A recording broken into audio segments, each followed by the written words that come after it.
Porque nessa segunda-feira, o Tribunal Regional Eleitoral do Paraná vai retomar o julgamento do senador Sérgio Moro. A Janaína Camelo conta pra gente as expectativas ao vivo lá em Brasília. Como é que tá o placar até esse momento antes dessa retomada, Janaína? Boa tarde. Boa tarde, Lívia. Boa tarde a todos que nos assistem. O placar está 1-1, né? Está empatado aí. Então, vai ser o terceiro dia de julgamento nesta segunda-feira, desse julgamento que analisa aí a perda do mandato, a cassação do mandato do senador Sérgio Moro. E aí esse julgamento vai ser retomado com o voto da desembargadora Cláudia Cristina Cristofani, que pediu, inclusive, vista na última sessão, né? E aí o julgamento havia sido suspenso. Então, a expectativa é para que haja uma definição nesta semana, com o voto dos 7 desembargadores que compõem ali, os 7 magistrados que compõem a Corte do TRE do Paraná. Então, até agora, apenas 2 votaram, que foi o relator, o Luciano Falavinha, contra a cassação do senador Sérgio Moro, e o desembargador José Rodrigo Saad, que votou pela perda do mandato do senador. Então, só lembrando, o Sérgio Moro, ele responde pelos crimes de abuso de poder econômico, de uso de Caixa 2 e pelo crime aí de uso indevido dos meios de comunicação, isso na pré-campanha de 2022, quando ele estava disputando aí uma pré-campanha, ele havia sido lançado a pré-candidato à presidência da República, isso pelo Podemos na época. Então, essas ações elas foram apresentadas pelo PT e pelo PL. E os partidos acusam Sérgio Moro de ter se beneficiado dessa pré-campanha porque ele teria tido uma exposição muito maior em relação aos outros candidatos ao Senado, o cargo do qual ele realmente se registrou no fim das contas, né? E de ter tido aí um valor muito maior de recursos do fundo partidário e que teria tido com isso, inclusive, aí gastos excessivos, despesas excessivas nessa pré-campanha. Então, o julgamento começou na última segunda-feira, a gente lembra com um longo voto do relator, rebatendo todas as acusações aí dos advogados dos partidos.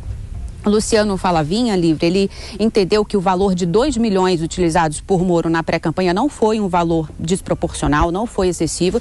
Ele disse que ele também não teve uma grande exposição que tenha o beneficiado, porque, segundo ele, até as pedras sabem quem é Sérgio Moro, porque ele foi o juiz aí da Lava Jato. Já o desembargador José Rodrigo Saad, ele rebateu o relator num voto divergente e disse que se fosse assim, então, Moro não teria investido tanto desse valor do recurso do fundo partidário em trabalhos de comunicação e de marketing para poder impulsionar a imagem dele durante essa pré-campanha. E aí ele citou aí esse como um gasto excessivo, outros gastos como com segurança, também com viagens, e isso, segundo o desembargador, tudo isso acabou implicando em um desequilíbrio do pleito. E esse entendimento foi o mesmo entendimento do Ministério Público Eleitoral também, que pede aí a cassação de Sérgio Moro. Então, esse voto da relatora, da desembargadora Cláudia Cristina Cristofani, amanhã vai ser apresentado às 14h numa nova sessão aí do TRE do Paraná. Então, 5 desembargadores faltam votar, né? E a gente lembra que essa decisão aí do TRE também não vai ser a decisão final, porque cabe recurso ao Tribunal Superior Eleitoral. E os advogados dos partidos já disseram que vão entrar com recurso caso o TRE não casse aí o mandato de Sérgio Moro, assim como o Sérgio Moro também pode fazer isso caso a decisão final do TRE não seja favorável a ele. Lívia. Amanhã, com certeza, então, Janaína Camelo, inclusive com a sua participação, atenções voltadas para essa retomada de julgamento do Tribunal Regional Eleitoral do Paraná. Bom trabalho para você. Qualquer novidade é só nos acionar. Deixa eu ouvir o Vilela mais uma vez, porque esse julgamento, Vilela, é tido como muito complexo por muitos.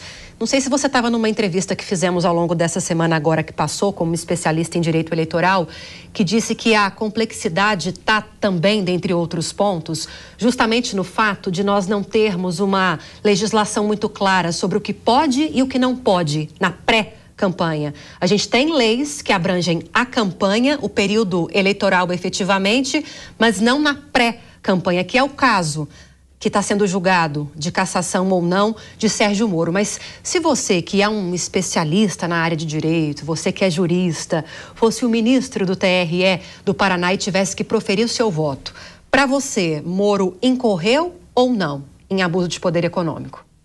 Olha, Lívia, esse tema é interessantíssimo. Para mim, ele não incorreu em abuso de direito econômico.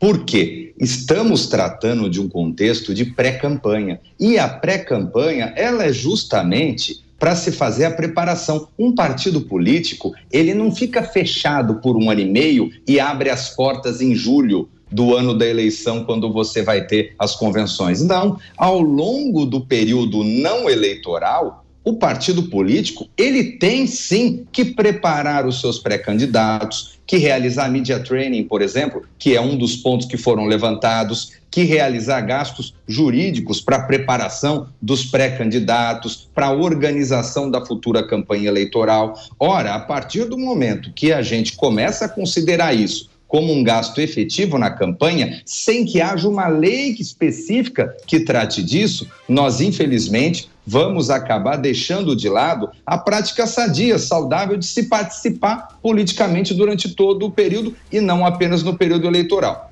Agora, essa não é a posição que a jurisprudência coloca. Então, se eu for fazer uma análise, se eu considero que ele vai ser cassado ou não, eu considero que ele vai ser cassado, por mais até que no TRE do Paraná ele seja absolvido, mas a jurisprudência do TSE é uma jurisprudência muito severa, muito dura com relação a isso, mas que eu, pessoalmente, divirjo desse entendimento, porque eu acho que enquanto não existir uma lei que discipline isso, nós temos que ter a liberdade de poder fazer esse trabalho de organização política, não apenas durante o período eleitoral.